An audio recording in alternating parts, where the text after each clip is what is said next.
The 2026 model year is shaping up to be one of the most exciting in recent memory, with fresh redesigns, smarter tech, and more hybrid options than ever before. And of course, a lot of them are worth checking out. Hello everyone, this is Ted from CarlandTV.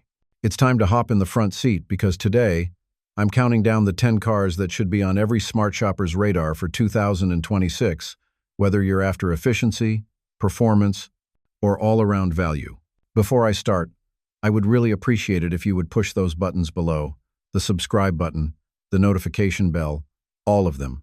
This is not necessary, but those little clicks help a brother out. Plus, it pushes me to give you more valuable car-related content on your screen. Now, buckle up, and let's get back to the video. 2026 Kia EV3. I spent time in the EV3 during a media drive in Korea, and let me tell you, Kia nailed the formula here. It's small, easy to park, and shaped like a shrunken EV9, but it doesn't feel cheap or bare-bones inside. The 201 horsepower single motor had plenty of pull for city and suburban driving, and the regen braking levels, adjustable right from the paddles, gave it a dialed-in feel I wasn't expecting from a front-drive EV. The 81.4 kilowatt-hour battery in the long-range version should hit over 300 miles of EPA range, and when I pulled it into a charger, it hit 10 to 80% in about 30 minutes, just as promised. Inside, the dual 12.3-inch screens look clean and modern, and that extra 5-inch strip for climate controls keeps you from fumbling through menus. The dash, doors, and even the floor mats use recycled materials, and Kia didn't skimp on the feel. The sliding center console with the fold-out table is genuinely useful. Price-wise, the EV3 should start around $35,000, which undercuts most rivals with this much tech and range. And with Kia's 10-year powertrain warranty, it's not just affordable, it's a long-term play. Let's move on to another 2026 model that blends performance and practicality in a completely different way. 2026 Genesis GV70. You don't really understand how dialed in the Genesis GV70 is until you drive it back-to-back with a BMW or a Benz. I had a week in the Sport Prestige model, and everything from the way the 3.5-liter twin-turbo V6 puts down its 375 horsepower, to the way the adaptive suspension settles over rough pavement, just feels tuned with care. It doesn't overreact or float. It communicates, and that's rare in something this refined. The cabin is where it really separates itself. You're surrounded by Nappa leather, microfiber suede on the headliner, and real aluminum trim, not plastic dressed up like metal. The infotainment screen spans 14.5 inches and the graphics are sharp, but what impressed me more was how fast the interface responded and how little time I spent digging through menus. The shift-by-wire dial and fingerprint scanner aren't gimmicks either. I use both every day. Add in features like road preview suspension, remote smart parking, and a panoramic roof that floods the cabin with light, and it feels more like a top-shelf European SUV than a Genesis priced at just under $50,000. This SUV isn't trying to be flashy. It's just built with real attention to how people actually drive and live with their cars. 2026 Honda Prelude. The Prelude is back, and this time, it's not just a badge exercise. I saw it up close at a Honda closed-door preview, and the proportions immediately hit right. It sits lower than a Civic, wider too, with a clean two-door silhouette that actually looks like it was designed around driving feel, not just wind tunnel data. It's running Honda's dual-motor hybrid setup, similar to what you get in the Accord hybrid, but with tweaked throttle mapping and stiffer dampers. Figure around 200 horsepower, but what matters more is how light and responsive the car feels when you flick it through corners. The steering is sharper than anything I've felt in a hybrid coupe. It uses a dual-pinion electric setup, the same basic layout as the Civic Si, but recalibrated for quicker response. Inside, it ditches fluff for function. You've got real buttons, a digital cluster, and trim that looks and feels purpose-built, and none of that piano black nonsense. Suede in the right places, brushed aluminum where it matters, and seats that hug without squeezing. This thing should come in just under $35K, and there's nothing else in that price range that delivers this blend of efficiency and old-school coupe attitude. It feels like Honda made it for people who miss just driving. 2026 Toyota BZ5X. The 2026 Toyota BZ5X is the electric SUV that finally gives families a reason to go fully electric without compromise.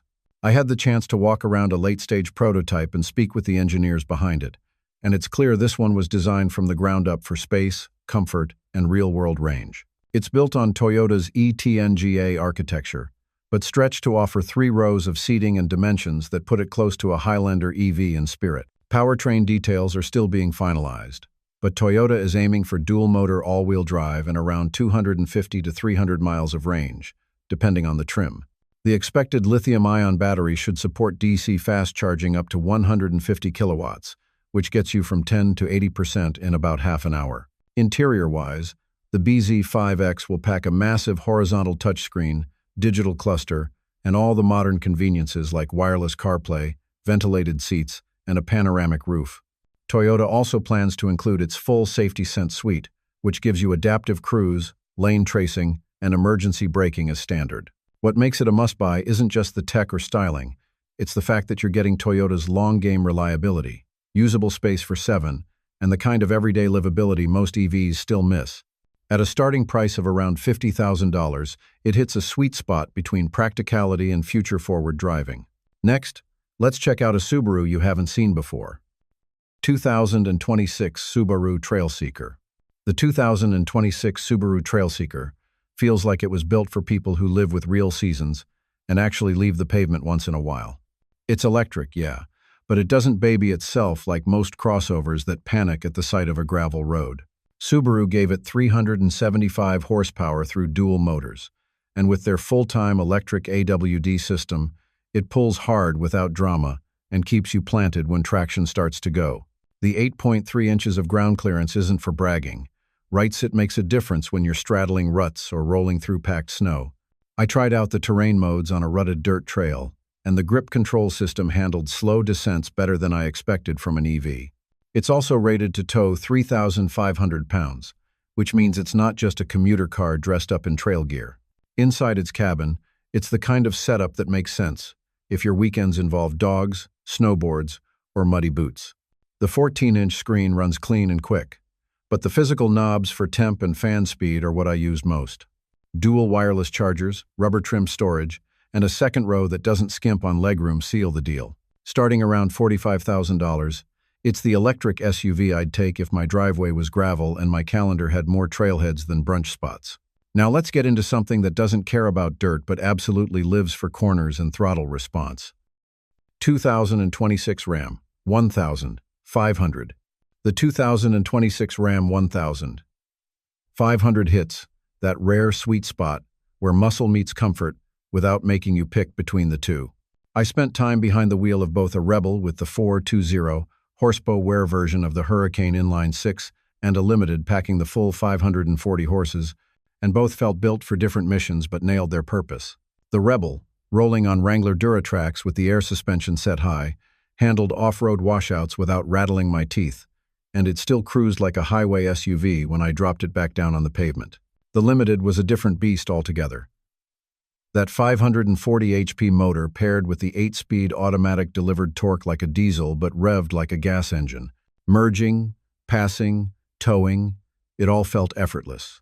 And inside, the cabin was more upscale than half the luxury SUVs I've sat in lately. We're talking massage seats, real open-pore wood, and a Klipsch audio system that drowns out everything but your playlist. Ram's coil spring rear suspension keeps the ride planted and smooth, and with the available air suspension, it adjusts for load, terrain, and fuel efficiency. Pricing kicks off around $42,000, but if you load up a tungsten, you're looking at close to $90 K. Still, no matter where you land in the lineup, it feels like a truck that's been built with the driver in mind. Now let's swing into something cleaner and leaner, built for fuel economy without killing the fun.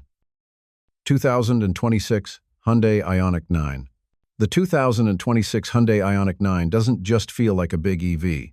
It feels like Hyundai finally built something to challenge luxury brands head-on. During my test drive in the performance calligraphy trim, what stood out immediately was how quiet and composed it was, even on rough pavement. It glides with a level of control I usually associate with German SUVs, and yet it's riding on an all-electric eGMP platform with 422 horsepower and 516 pound-feet of torque pushing nearly 60 pounds. It's not just about straight-line speed, though it does hit 60 in under 5 seconds. The self-leveling suspension and torque vectoring system give it enough confidence in corners to keep that bulk in check. Range is strong too, with up to 335 miles in the rear-wheel drive version and 311 miles for the dual-motor all-wheel drive. The 110 kilowatt-hour battery supports 350 kilowatt DC fast charging, which means a 10 to 80% charge in just 24 minutes. The cabin leans into space and utility without over-design. Relaxation seats, sliding consoles, 7 USB-C ports, and materials made from recycled plastics and faux suede give it a clean, modern vibe without sacrificing function. With up to 87 cubic feet of cargo space, it handles gear and people with equal ease. At around $60,000 to $79,000, it's not a bargain, but it's absolutely worth it for families looking to make the EV jump in style.